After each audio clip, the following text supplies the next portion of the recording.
Here's the 30-second lesson on what legends know. Never practice nunchucks in a crowded room.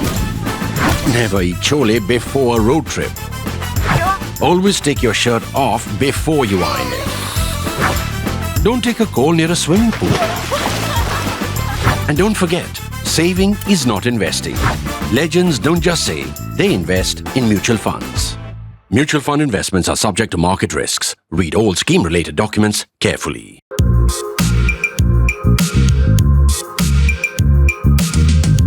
The thing about politics is that some issues are international.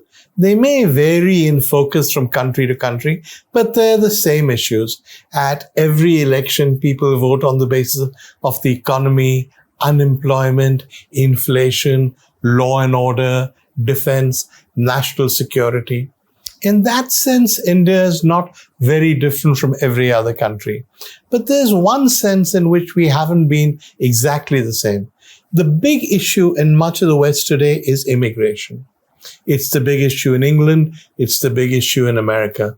In the UK, Prime Minister Rishi Sunak is probably going to lose the next election. And one reason is because his supporters will not come out to vote because they're unhappy about immigration. They believe that Sunak's government has not been able to stop illegal immigration, and they believe that even legal immigration numbers are too high, so they're going to vote against him.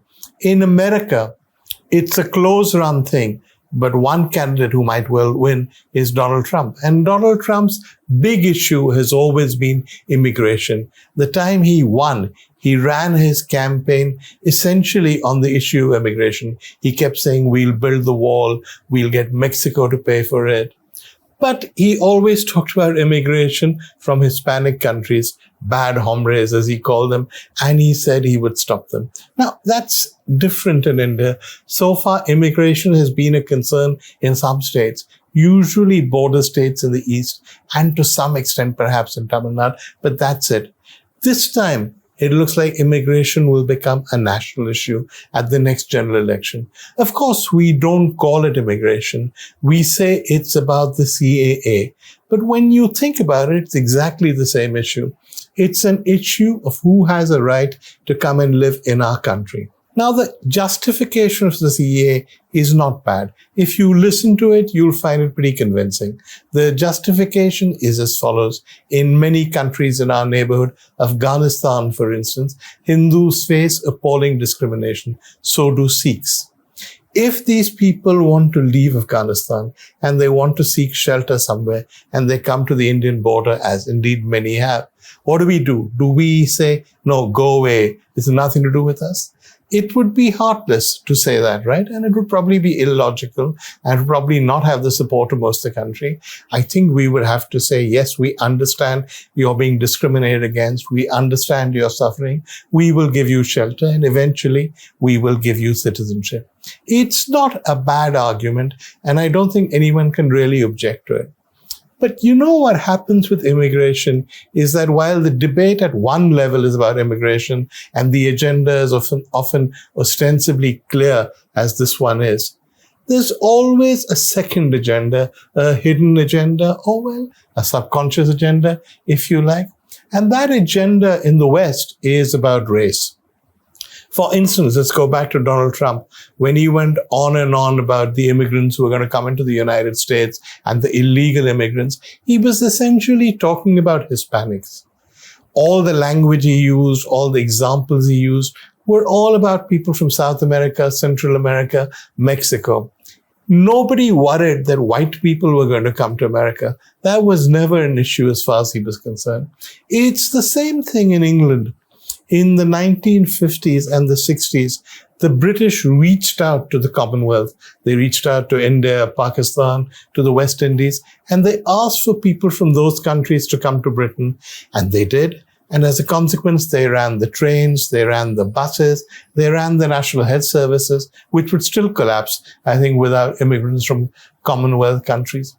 And that was fine till about the mid-60s, when white people noticed that there were lots of brown and black people on what were previously lily-white streets, and they started objecting. The moment there was this resentment, politicians took advantage of it. The first one to take advantage of it, of any consequence, of course, was a very racist guy called Enoch Powell. But many people followed in his stead. And even the Labour Party, which had traditionally opposed any caps on immigration, turned its way around and began to demand limits on immigration, said it would not support further immigration. So immigration, while talked about rationally, is actually often not rational at all. It's about prejudice. It's about race. That's what the immigration issue in the West is about. And that's one of the problems that both Sunak and Biden face, because Biden is opposing Trump, who is counting the number of immigrants that Biden has let into the United States. Now, in India, race is not really a big deal. We don't care about it. But our equivalent of race is religion. If you've been following the debate over CAA, and you think it's reasonable that persecuted Hindus should be given new homes in India, fine. I don't think anybody disagrees with you. But there is one element to it, which is that the CAA counts people from whichever religion who can come into India. And it includes Sikhs, it includes Christians, it includes Hindus. All of them will be given the sort of fast track to citizenship that the CAA allows. The one religion it does not include is Islam. Muslims are not eligible to benefit from the CAA. Now, the argument is, again, when you say this to them, it's framed in terms of these are people escaping prejudice from Muslim countries. They're being discriminated against Muslim countries. If we were to offer shelter or citizenship to Muslims, it would be illogical. It would be absurd. That's not what this is about. And I don't dispute that. But there are a couple of issues that I think you have to think about. The first of them is constitutionality.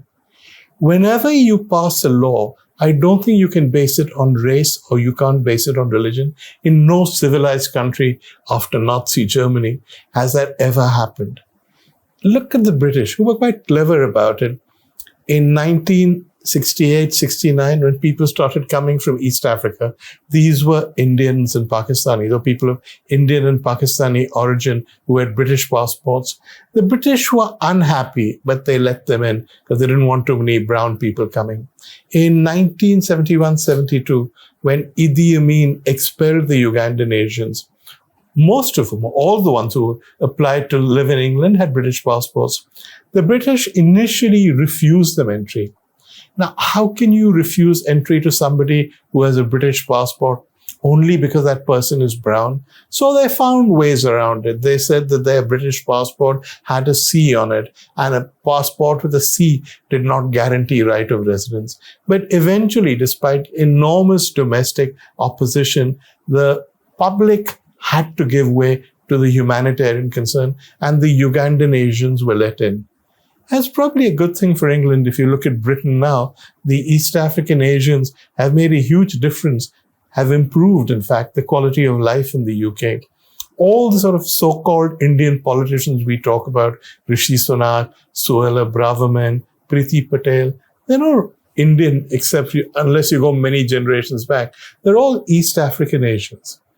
So yes, the UK was allowed to let them in because of the pressure of humanitarian considerations, but it was the right thing. However, the prejudice continues. More East African Asians who try and get their families in, more people of color who try and get their families in, it's not so easy. But the British, of course, are the cunningest people in the world in many ways. So they evolved a new category because they were scared if they had restrictions on immigration, on citizenship that were based on color. Lots of South Africans, New Zealanders, Australians, who were sort of the people they wanted, who are all white, would be not allowed to come in. So the British, I think it was in 71, invented a new category called patriality. You were a patrial if you had just one grandparent who was British, which meant that no poor West Indian or Pakistani who was trying to get in would be eligible. But all of these white guys from Canada, from Australia, had no problem because they could usually find one ancestor who was white and who was therefore British.